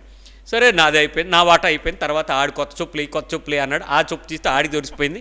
ఆడి పిల్లడు ఏంటి అన్నాడు. మరి ఆడు ప్రేమగా ఆడి తెచ్చుకున్నాడు కాబట్టి దాన్ని ఏం అనలేక ఏమన్నా అన్నావా అంటే వేసాను దానికి 2 అన్నాను. అంటే చూసావా అన్నయ్య కొట్టాడు, ఇంకోసారి చేయకు అన్నాడు. అయిపోయింది. ఆ చొప్పులు ఎందుకు పనికి రాలే, పారేసాం. మళ్ళీ వెళ్ళి కొత్తది తీసుకొచ్చుకున్నాడు. వాకింగ్కి అప్పుడే కొనుక్కున్న రన్నింగ్కి వాకింగ్ ఉపయోగపడుతుందని షూ తీసుకొచ్చాడు. పొద్దున్న వెళ్ళిపోయాడు, తీసుకొచ్చి పెట్టేశాడు. ఆ కుర్చీ దగ్గర షూ వదిలిపెట్టి ఆడు స్నానం చేయడానికి వెళ్ళాడు. ఎవడి పనులు ఆడున్నాం చక్కొద్ది దాని పని వచ్చేసింది. 2 రోజులే గ్యాప్, అంతేనండి. బంగారం లాంటి 1400 షూ శుభ్రం కొరికేసి దానిలో స్పాంజ్ అంతా బయటికి పీకేసి లేసి అంతా తింపి మనోడు సీరియస్గా బయటకు వచ్చి చూసినట్టుగా రే అన్నాడు. నువ్వు నా మీద వస్తే దాని మీద అరవాలి, నేను వేసినట్టు నువ్వు 2 వేసి ఉంటే బాగుండు కదా అంటే ఏంటిది నిన్న చెప్పాడు కదా నీకు వీడు అరుస్తున్నాడు. అది సైలెంట్గానే ఉంది. ఇప్పుడు దానికి బుద్ధి వచ్చినట్ట బుద్ధి రానట్ట. ఒక 2 రోజులు బాగానే ఉంది, 2 రోజుల తర్వాత ఎందుకు మారింది? స్వభావములో మార్పు రాలేదు. మన సంగతి ఏంటి? సారీ. అన్ని సారీలు దేవుడి దగ్గర చెప్పిన సారీలు వేరు, మనుషుల దగ్గర చెప్పిన సారీలు వేరు. ఎక్కువసార్లు సారీలు చెప్తూ బాధ వ్యక్తపరచటానికి వాడుతున్న పదమా, నిజంగా బాధ వ్యక్తపరచటానికి నువ్వు దుఃఖం వ్యక్తపరచడానికి చేస్తున్న భావమా? అది తేడా కావాలి. ఇక్కడ డిఫరెన్స్ ఏంటి అని అంటే, మనిషి లోపల నుంచి రియల్గా చాలామందికి సారీ అన్న తర్వాత దాన్ని రెక్టిఫై చేసుకుని, అమ్మ నేను ఇంతకు మునుపు నీతో ఇలా జరిగించినప్పుడు నేను ఈ తప్పు చేశాను, ఈ రోజు నేను దాన్ని సరి చేసుకున్నాను అనే ధైర్యానికి నీ లోపల నిజమైనటువంటి మనసు మారి రూపాంతరం అనేది జరగట్లేదు. ఇక్కడ ఏంటంటే విధేయతకు దీనత్వానికి మధ్యలో చాలా పెద్ద వేషధారణగా కనపడతా ఉంటుంది.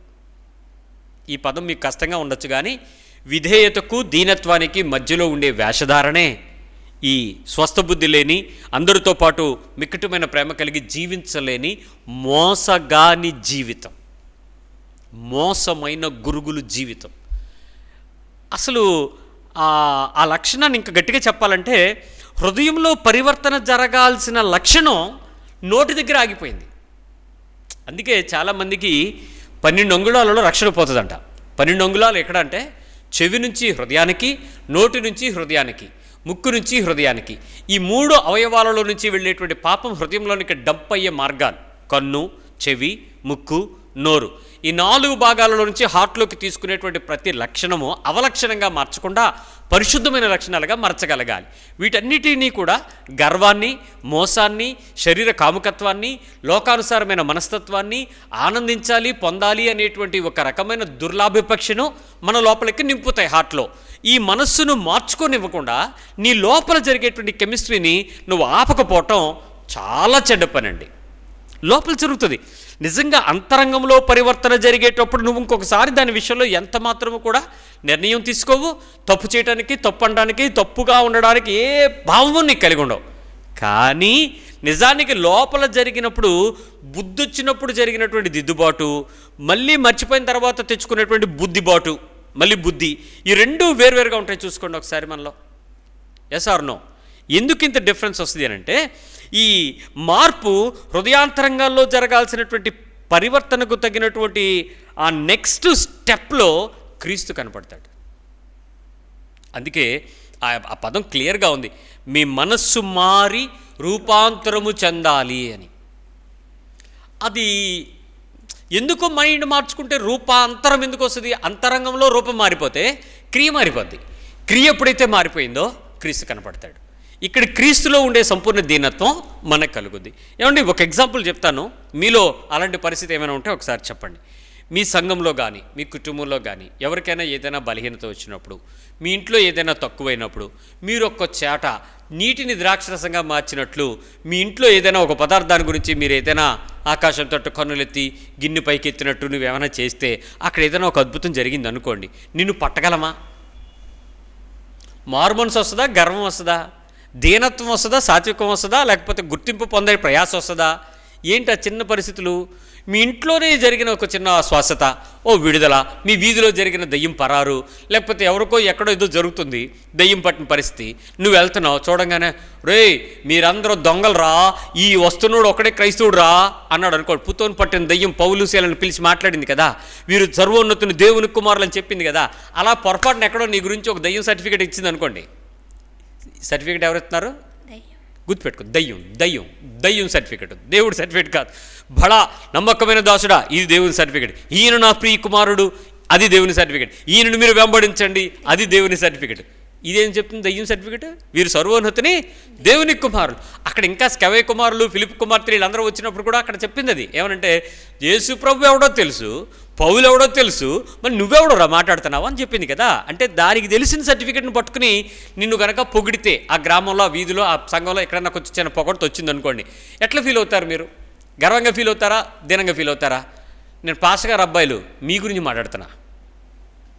మీరు సంఘంలో సంగతి పక్క పెట్టండి. ఒకవేళ మీ పాస్టర్ గారి కుటుంబంలోనే కనుక నువ్వు చేసిన దానికి ఏదైనా ఒక చిన్న అభివృద్ధి, ఆ విజయమో, ఆ గొప్ప బలమో ఏదో దొరికేసింది అనుకోండి, దీనత్వం వస్తుందా? గర్వం వస్తుందా? అందరూ ఏమంటారు నిన్ను? మా పాస్టర్ గారు అంతటోడు అయిపోయాడు, మా అయ్య గారు అంతటోడు అయిపోయాడు, మా అమ్మగారు అంతటోడు అయిపోయాడు. ఈ మధ్య డ్యాన్సులు వేస్తున్నా పిల్లల్ని తల్లిదండ్రులు వీధుల మీదకి ఎక్కించి, స్టేజీల మీదకి ఎక్కించి, ఏంటో ఏ రంగం, ఏంటి ఆ మేకప్లు, ఆ పిల్లల కోసం వెనకాతలు వేసే కోట్ల రూపాయల సెట్టింగ్లు ఏంటి? దాని కొరకు మీరు ఆత్మీయత, దేవుని సొమ్ముతో మీరు చేసేటువంటి ఆ భోగపు పనులకి ఆత్మీయత రంగులేస్తారా? అది దీనత్వమేనా? అది సాత్వికమేనా? అది క్రమమేనా? అక్రమం కాదా? దానిని వెంబడిస్తూ, చప్పట్లు కొడుతూ, దాన్ని ట్రోల్ చేస్తూ, దానిని ఎత్తి మీద పెట్టుకుని, దాన్ని రకరకాలుగా మనుషులు దాన్ని పెంచుకోవటం యేసుక్రీస్తుకి మహిమకరమైన పరిచర్య. అది ఆ చిన్న ఆ గొప్పతనానికి మనుషులు చేసేటువంటి పనులు ఎంత దరిద్రమైనవి, ఎంత అసహ్యకరమైనవి, ఎంత మోసకరమైనవి. సేవా మోసం, సేవకుడు మోసం, సేవకుని కుటుంబం మోసం, పరిచర్య మోసం. ఆ పరిస్థితుల మధ్య రూపాంతరం ఏది? ప్రజలకు ఉపయోగపడే క్షేమాధారం ఏది? వారి జీవితాలలో పాపం గురించి, నీతిని గురించి ఒప్పింపజేసే ఆత్మ సంబంధమైన హెచ్చరికలేవి? వాక్యం ఖండన ఏది? వారి జీవితాలను సరిచేసేటువంటి బోధ ఏది? ఎప్పుడు వారిని దేవుని రాజ్యంలో తీసుకెళ్తావు? వాళ్ళు తీసుకొచ్చిన దాంతో నేను నువ్వు అనుభవించే స్థితికి ఎప్పుడు రాకూడదు కదా. గమనించండి, ఈ హృదయంలో పరివర్తనకు తగినటువంటి భావం రాని ఎక్స్క్యూజ్ మీలు, సారీలు, టేక్ ఇట్ ఈజీలు, పరివర్తన రాని నీ ప్రవర్తన యొక్క చెడ్డ సాదృశ్యాలు, చాలా చెడ్డ సాదృశ్యాలు. యేసుప్రభు వారు చేసిన ప్రతి అద్భుతం వెనుక ఏ రోజు కూడా బహిరంగమైనటువంటి బోర లేదు. ఏ రోజు కూడా గుడ్డివారు చూచుచున్నారు, చెవిటివారు వింటున్నారు, వెళ్ళి చెప్పుకో. దట్స్ ఆల్ ఇన్ఫర్మేషన్ అంతే. అది కూడా ఒక వ్యక్తి దగ్గరికే. ఇదిగో ఇక్కడ మీకు ఏం జరిగిందో మీరు వెళ్ళి నీకేం జరిగిందో వెళ్ళి నువ్వు చెప్పుకో. నువ్వు చేయాల్సింది ఏదైతే ఉందో నువ్వు వెళ్ళి ఆ కానుక చెల్లించుకో. అంతేగాని నన్ను పబ్లిసిటీ చెయ్యి ఎక్కడా లేదు. కనీసం మీ గ్రామంకి వస్తే ఎవరో నా గురించి మాట్లాడుకోలేదన్నాడు ఒకసారి నా దగ్గరికి వచ్చి ఒక ఆయన. మా గ్రామానికి వస్తే నీ గురించి ఎందుకు మాట్లాడాలి? నువ్వెందుకు ప్రకటించడానికి వచ్చావు? నువ్వు ఎవరిని ప్రకటించడానికి వచ్చావు? నీవు చేయడానికి వస్తే అంటే అదేంటి, నేను ఇన్ని అద్భుతాలు చేశాను కదా, నువ్వెవడో చేయడానికి అద్భుతాలు, చేయించినవాడు గొప్ప, చేసినవాడు గొప్ప, పాంప్లెట్ల నిండా ఫోటోలు వేసుకుని దాన్ని హడావిడి చేయటం నీ మొర్ర, నీ వెర్రి.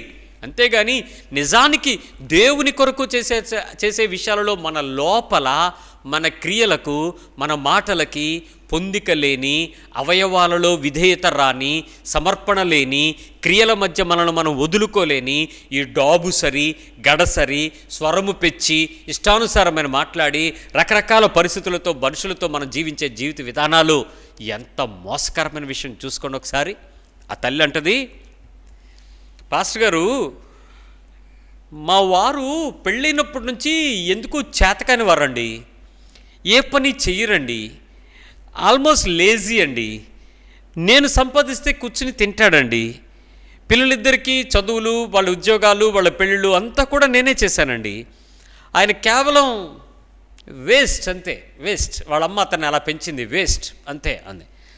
ఆ బ్రదర్ని పిలిచి, అయ్యగారు బాగున్నారా అని అంటే, సార్ దేవుడు ఉన్నాడు సార్ అన్నాడు. ఏ రోజు ఆయన పలకరించినా సార్ అన్నా దేవుడు ఉన్నాడు అన్న, ఈ ఒకటే మాట మాట్లాడతాడు. ఈవిడు ఎన్ని మాటలు మాట్లాడగలదో, ఆ భర్తని ఎంత చులకన చేయగలదో, ఎంత చవకగా మాట్లాడగలదో, ఎంత తక్కువగా మాట్లాడగలదో మాట్లాడగలదు. ఈవిడ ఉద్యోగస్తురాలు, ఆయన ఉద్యోగం రాల. విచిత్రం ఏంటంటే వీళ్ళ నాన్నగారు చచ్చిపోతే చేస్తున్న ఉద్యోగం ఈ అమ్మాయిది, అతను డబుల్ పీజీ పోస్ట్ గ్రాడ్యుయేట్. అందరూ అన్నిసార్లు లోకంలో సంపాదించుకునే పరులుగా ఉండాలని దేవుడు కోరుకోడండి. ఉద్యోగం లేని వారిని చులకనగా చూడకండి. ఉద్యోగం పురుష లక్షణం అనేది, పురుష అనే పదం అక్కడ స్త్రీ పురుషులకు సంబంధించిన వ్యక్తిగా పోషణ అనేటువంటి పదం మాత్రమే. ఇద్దరూ బయటకు పోతే పిల్లల్ని ఎవరు చూస్తారు పాస్టర్ గారు? ఇద్దరు పిల్లల్ని పెంచడానికి ఈవిడ పొద్దున్నెళ్ళి రాత్రి వచ్చే ఉద్యోగం. ఆ ఇన్సూరెన్స్ కంపెనీలో ఆవిడ పెద్ద పొజిషన్లో ఉండేది. ఏ రోజు చూసినా టార్గెట్లు, ఒత్తిడి, ట్రావెలింగ్స్ తిరుగుతూ ఉండేది. భర్తగా నేను పిల్లలిద్దరిని కనిపెట్టుకుని ఈరోజు వాళ్ళిద్దరిని స్థిరపరచడానికి నేను చేయాల్సిన పని, నా బాధ్యతను నిర్వహించాను. ఎవరు చేశారు అనేది ముఖ్యం కాదు. కానీ ఈ రోజుకి కూడా నేను చేసిన దానికి ఇదిగో మీ దగ్గరికి వచ్చేటప్పటికి ఎలా మాట్లాడింది చూడండి. ట్రాన్స్ఫర్ మీద వచ్చి ఆవిడ చెప్పిన విషయం లేండి ఆవిడ. నేను అప్పటికి నవ్వుతూ అన్నాను, అయ్యగారు మీరు అన్నమాట సత్యం. ఏంటంటే దేవుడు ఉన్నాడు, ఆవిడనేమో కష్టపడి పనిచేయమన్నాడు, మిమ్మల్నేమో ఇష్టంగా ఆయనతో పాటు ఉండాలని కోరుకున్నాడు. మీరు ఇష్టంగా దేవునితో ఉన్నారు, ఆవిడ కష్టపడి పనిచేస్తా మీకోసం సంపాదించి పెడుతుంది. భర్త అయినా అంతే కదా. అప్పుడు భార్యని చులకనగా ఎందుకు చూడాలి నువ్వు? నీ సంపాదనకు నువ్వు చేస్తున్నప్పుడు కుటుంబంలో స్త్రీగా తన ప్రయాస, తన కష్టం, తన ఉద్యోగం, తన పిల్లలు, తన కుటుంబ పరిస్థితులు ఇవన్నిట్లో తను చేసిన తర్వాత ఏమైనా పెచ్చు స్వరంతో మాట్లాడితే ఏ నోరు లిగుస్తుంది అంటాడు పురుషుడు. ఇక్కడ జరగాల్సింది ఏంటంటే తల్లిదండ్రులారా, పిల్లలారా, మీ కుటుంబము లోపల దేవునికి ఇష్టమైనటువంటి మిక్కటమైన ప్రేమ కలిగిన ఆ చక్కటి పరిస్థితుల మధ్య మీరు ఎలా ఉండాలో చూడండి. ఈరోజు వారు తిండి తినక మీ జీవితాల్లో పిల్లలకి వేల రూపాయల, లక్షల రూపాయల ఫీజులు కట్టి ఏ ప్రభుత్వం సహకరించని పరిస్థితుల్లోనే సైతం వాళ్ళు చేస్తే ఈరోజు మీరు కొంచెం డిప్లొమాలు, డిగ్రీలు పొందుకొని రూపాయి 4 రూపాయలు వెనకేసుకునే స్థాయికి వచ్చేసేటప్పటికీ వాళ్ళు మీరు చులకనగా చూస్తారు. గమనించండి, ఏ స్థితిని బట్టి నువ్వు హెచ్చిపోవటానికి కుదరదు. ఒకరోజు వస్తుంది, ఆ రోజు నువ్వు హెచ్చిపోవచ్చు. ఏ రోజో తెలుసా? అందరి ఎదుట నీవు మంచి గోధుమగా బ్రతికి ఆ మంటలోనికి వెళ్లకుండా తప్పించబడి దేవదూతలు నీతిమంతుల దగ్గర కూర్చోబెట్టినప్పుడు ఆ ప్రదేశంలో దేవుని యొక్క అత్యున్నతమైనటువంటి ఆ 24 సింహాసన పెద్దల మీద నుంచి ఆ ప్రదేశంలో ఉన్న జనమందరి మధ్య నుంచి నిన్ను పిలిచి నీ తల మీద జీవ కిరీటమును నేను పెడుతున్నానని ప్రభు వస్తాడు చూడు. ఆ చేతుల్లో నుంచి ఆ బంగారు కిరీటం నీ తల మీద పెడతాడు చూడు. ఆ రోజు సర్వలోకము, పరిశుద్ధులందరూ నిన్ను చూస్తూ, దేవదూతలందరూ నిన్ను చూస్తూ నిన్ను కొనియాడతారే, ఆ రోజు నువ్వు ఘనత పొందుతావు. నిజానికి అక్కడ నువ్వు గర్వపడడానికి ఉండదు, నువ్వు పడవు అసలు. ఎందుకంటే పెద్దలే కిరీటాలు తీసి సింహాసనం మీద పడేసినప్పుడు నీకు ఎలాగ ఉంటుంది? అస్సలు నీకు అనిపించదండి. కానీ ఇక్కడ చిన్నదానికి ఎలాగ ఉంటుంది చెప్పండి? ప్రియమైన వాళ్ళారా, నీ కుటుంబంలో జరిగిస్తున్న నీ క్రియలు ఎలాంటివి ఉన్నాయో ఒకసారి చూసుకో. అన్నదమ్ములు అక్క చెల్లెళ్ళ మధ్య సంపాదనను బట్టి చూస్తున్నావేమో కదా, ఆస్తిని బట్టి చూస్తున్నావేమో కదా, నువ్వు సంపాదించిన స్థితిగతులను బట్టి నువ్వు అవతల వారిని అంచనా వేస్తున్నావు. తల్లిదండ్రులారా, మీరు కూడా మీ పిల్లల విషయంలో don't blame with the property or the gains what they are. వాళ్ళు కొనుక్కున్న బంగారాన్ని బట్టి కానీ, నాకు ఆ తల్లి ఆశపడితే చెప్తా ఉంది, నిజంగానండి మా పిల్లల్ని దేవుడు బాగా దీవించాడండి, సుమారుగా 10 తులాలు కొందండి మా అమ్మాయి అంద. 10 తులాలు కొందా మీ అమ్మాయి? ఎవరు సొమ్ము అమ్మ అని అంటే, అదేనండి మా అల్లుడు గారిదేనండి. అప్పుడు మీ అల్లుడిని కదా దేవుడు దీవించింది, మీ అమ్మాయిని అంటావు ఏంటండి? బంగారం ఆడపిల్ల కదండి. నేను ఆ ఇంటికి పెళ్ళికి ఎప్పుడు వచ్చినప్పుడు భాష గారు చెప్పాను కదండి, మా అమ్మాయి అన్ని చాలా గర్వంగా తీసుకొచ్చి చూపిస్తుంది. ఆ గర్వం తగ్గట్టు ఆ అమ్మోరు వేసుకున్నట్టు నగలన్నీ వేసుకొచ్చింది ఆ తల్లి వేసుకుని గర్వంగా. అంటే చెప్పాను కదండి, మా ఈవిడ పెంచుకొస్తామ్మ సమర్పించుకుంది, పిల్లల్ని సమర్పించలే, అందుకని దిగేసుకు దిగింది. ఆవిడ ఆనందం అంతా పిల్లలో చూసుకుంటుంది. ఇలాంటి కొంత దుష్టులైన తల్లిదండ్రులు ఉంటారులేండి. పిల్లలు మేకప్ బాగా చేసుకునేలాగా సామాన్లన్నీ తెచ్చి పెడతారు. ఈ టిక్ టాక్లు ఏమంటారు వీటిని పెడతారు ఇక్కడ, వాటి దగ్గర నుంచి మూతికి అన్నీ అది బాగోదు, ఇది వేసుకో, ఇది కాదు, అది వేసుకుంటే ఆ తల్లి వేసుకోలేదు, అందుకని పిల్లగేస్తుంది. ఈ పనులు చేసే ప్రతి పని తల్లిదండ్రులారా, మీ లోపల సహజ సిద్ధమైన క్రైస్తు యొక్క స్వాభావిక లక్షణాలకు నీ హృదయం మారాలి. నీ అనుభవం పెరిగే కొద్దీ అది మారాలి. ఆ తల్లి ఆ వెనకేసుకొస్తున్నప్పుడు ఆవిడని పిలిచి చెప్పాను నేను, ఈమె భర్తను పిలువ అన్నాను. చాలా సింపుల్ మ్యాన్, ఇంక్లూడింగ్ అసలు పెళ్ళికి పెట్టిన ఉంగరం తప్ప ఒంటి మీద ఏ చైన్లు మండగొలుసులు ఉంగరాలు కనపడాలి, అదొకటే ఉంది. ఆయన వచ్చారు, అయ్యగారు ప్రైజ్లోడండి, మేము ఈ మాటలు మా అత్తగారు పంపిస్తుంటారండి అని వింటున్నామండి అని. మీరు బాప్తిజం పొందుకున్నారంట? పొందుకున్నాం పాస్టర్ గారు అంది. ఇక్కడ మీ ఆయన ఒకలాగా ఉన్నారు, నువ్వు ఒకలాగా ఉన్నావేమమ్మా? సరే, మొత్తానికి నువ్వు సంపాదించుకున్న స్థితి అంతా ఒకసారి అలా ఉంచి ఒక మాట చెప్పు, నీ ఒంటి మీద ఉన్న పూర్తి బంగారము పుట్టింటోళ్ళు పెట్టిందేనా అన్నాను. కాదండి. మీ ఆయన కొన్నారా? కాదండి. బహుమతులు ఏమొచ్చినాయా? కాదండి. మరి దొరికిందా? కాదండి. ఎందుకు దొరుకుతాయి ఇంత బంగారం అని. మరి ఎలా వచ్చిందని? కొన్నానండి. ఏమండి మీ ఆవిడ మీకు తెలిసే కొందా బంగారం అని అడిగాను ఆయన్ని. ఆయన అంటాడు, ఏమండి తెలుసుకుంటే నేను అప్పు ఎందుకు చేస్తాను సార్, కార్డు ఎందుకు కట్టుకుంటాను సార్, ఏం చెప్తామండి అన్నాడు. వాళ్ళ అమ్మగారిని పిలిచాను, ఎట్రా బుద్ధి లేనిదానా, నీ కూతురు దేవుడు దీవించాడని చెప్పావు చూసావా, దేవుడు దీవించలేదు, నీ కుటుంబం అంతా రోడ్డు పడిపోయే పరిస్థితి దగ్గర తీసుకొచ్చి పెట్టింది నీ కూతురు. ఇక్కడ బయటకు పున్న పొజిషన్ని చూసి మనలో మారు మనసు పొందని జీవితానికి తగిన లక్షణాలు మనలో కనపరచుకుంటా ఆ హెచ్చు స్థాయి జీవితం కొరకు నీలో నుంచి ఆ సారీ అనే పదంలో నుంచి బయటకు వచ్చేటువంటి లక్షణాలు ఎలా ఉంటాయంటే ఇక్కడ బయటపడతాయి. చూసుకో, ఏ స్టేచర్ని బట్టి కూడా నీ లోపల నుంచి అది రాకూడదు. చదువు, ఉద్యోగం, ఆస్తులు, ఇళ్ళు, పిల్లలు, ఘనత, మర్యాద, పదవులు, ఆఖరికి నీ విజయములు, ఎక్కడా కూడా నీ లోపల అది రాకూడదు. అదే క్రీస్తు యొక్క స్వభావం. ఆయన ఏ రోజు హెచ్చించబడలేదండి, ఆయన తను తాను హెచ్చించుకోలేదండి, ఏ రోజు ఎవరిని చూసి కించపరచలేదండి, ఎవరి దగ్గర కూడా తప్పుకు దొరకలేదండి. ఎక్కడా కూడా అది యథార్థత, అది సత్యము, అది నీతి, అది క్రీస్తు స్వభావం. అది నువ్వు తెచ్చుకో, నువ్వు కూడా అలాగ బతుకుతావు. ఈజీ. దాన్ని చేయలేను అని చెప్పొద్దు. చిన్న చిన్న విషయాల్లో ప్రారంభించు, పెద్ద పెద్ద విషయాలలో మనసు మారిపోతుంది. పెద్ద పెద్దది చేయడానికి నీకు అందరూ చూస్తారు కాబట్టి దొరికిపోతావు కాబట్టి చెయ్యవు. చిన్న చిన్న విషయాలు నువ్వే చేస్తావు. నేను చెప్పేటువంటి ఈ తప్పులన్నీ కూడా అతి చాలా చిన్నవి. It's a minor mistakes, nobody will recognize. అసలు నువ్వు పట్టించుకో, అవసరం లేదు దీని సంగతి, నాకు తెలుసు కదా అని అనిపిస్తుంది. నీకు తెలియదు, నీకు తెలుసు అనుకునేటువంటి మోసంలో నువ్వు ఉన్నావు. ఈ మోసంలోనే మారు మనసుకు తగిన క్రియలను ఫలించలేక అందరూ చెప్పేటట్లు దేవుని పక్షంగా స్వస్థ బుద్ధి కలిగి కాలము సమీపమైపోతుంటే నువ్వు రెడీ అయిపోవాలంతే. సో క్విక్గా రెడీ అవడానికి ఎక్కడ చిన్న ఆటంకం వస్తుందేమో చూసుకోండి. మన పిల్లల దగ్గర ప్రారంభించి పెద్దల వరకు వెళ్తే ఏ స్థితిలో, ఏ స్థాయిలో, ఏ పరిస్థితిలో ఉన్నా ఈ ఉచ్చులో, ఈ మోసంలో మనం ఉన్నాము. అవునంటారా కాదంటారా? పిల్లలు, మీరు కూడా మీ చదువులను బట్టి కానీ, మీ తల్లిదండ్రుల గౌరవ మర్యాదలను బట్టి కానీ మీరు గొప్ప అయినప్పుడు మీ తల్లిదండ్రుల వల్లే, దేవుని వలననే మీరు గొప్ప అయ్యారనే విషయం గుర్తించండి. అంతేగాని దానికి ఏదో మీరు గొప్పని దాన్ని బట్టి ఎప్పుడు కూడా గర్వం పోకండి. అందుకే ప్రతి సందర్భంలో మీ లోపల ఆ స్వరాన్ని కానీ, ఆ పరిస్థితుల్లో, ఆ నెమ్మది అయిన పరిస్థితుల మధ్య మనుషులు మాట్లాడేటువంటి గర్వించదగినప్పుడేమో దీనంగా మాట్లాడండి, తప్పుగా మాట్లాడాల్సి వచ్చినప్పుడేమో ధైర్యంగా మాట్లాడండి, మోసంగా నువ్వు దొరికిపోతున్నప్పుడేమో యథార్థంగా మాట్లాడండి. చెప్పడానికి, సమాధానం చెప్పడానికి అన్ని విషయాలలో నీ చుట్టూ బిగించి నీ మీద అని తప్పులు, నిందలు, చేతులు మోపుతున్నప్పుడేమో యేసు చూపిన మౌనం పాటించండి. ఇది పద్ధతి. ఆయన ఏం చేశాడు? ఉతకి తేబడిన గొర్రెపిల్లగా ఎదుట నోరు మెదపలేదు. రక్షించుకోవడానికి సమర్థత ఉంది, డిఫెండ్ చేసుకోవడానికి రీజన్స్ ఉన్నాయి, ఆయన అవసరమైతే ఆ పరిస్థితులన్నింటినీ కంట్రోల్ చేయడానికి పవర్ ఉంది. But he silent. నువ్వు కూడా మౌనంగా ఉండు. ఈ పద్ధతుల్లో నీ దీనత్వాన్ని కనపరచడానికి యథార్థతను గనక చూడగలిగితే తప్పక ప్రభు నీ యందు ఆనందిస్తాడు. ఈ లక్షణాలలో నువ్వు గోధుమగా ఉంటే నీ సంఘం దీవించబడుతుంది. నీ గోధుమలు వ్యాపిస్తాయి, గోధుమలు విస్తరిస్తాయి, గోధుమలు పంట ఆయన కొట్లోకి చేరిపోతాయి. దానికి తగ్గట్టుగా ప్రయత్నించేద్దామా? దానికి తగ్గట్టుగా మార్చుకుందామా? ప్రార్థన చేసుకుందాం.